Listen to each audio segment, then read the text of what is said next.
Alimlər kosmosda insan ruhları gördü. Gəlin birlikdə bu videoya baxaq. Bir qrup tədqiqatçı kainatı qeyri-adi bucaqdan öyrənərkən təəccüblü kəşfə imza atıb. Daha sonra Bir qrup təhqiqatçı. Kim?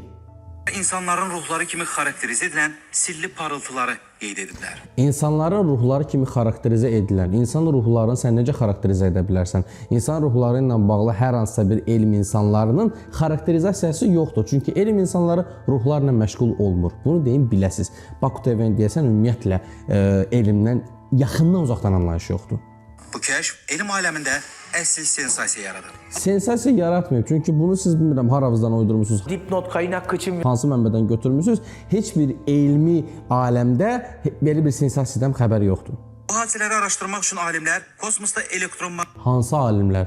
titrəyişləri aşkar edə bilən yüksək texnologiyalı avadanlıqdan Yüksək texnologiyalı elektromaqnit titreşimlər. Qardaşım, elektromaqnit titreşimləri istənilən xaricdə fizika üzrə oxuyan adi laborantlar belə istifadə edirlər. istifadə ediblər. Tapıntıların görünüşü bir neçə kilometr uzunluğunda cəmləşmiş ildırıma bənzəyir. Bu hadisələr Yıldırım insan ruhuna oxşur yəni. necə və niyə baş verdiyi sirr olaraq qalsa da, tədqiqatçılar bunun cavabını öyrənmək üçün araşdırmalara davam etməkdə qərarlıdırlar. Onların sözlərinə görə bu kəşf kainat haqqında anlayışımızı xeyli dərinləşdirə Necə? Axı bunu necə insan ruhları ilə bağlaya bilərsiniz? Yenə də deyirəm, Baku TV hər zaman olduğu kimi sadəcə xəbər üçün xəbər yaradır.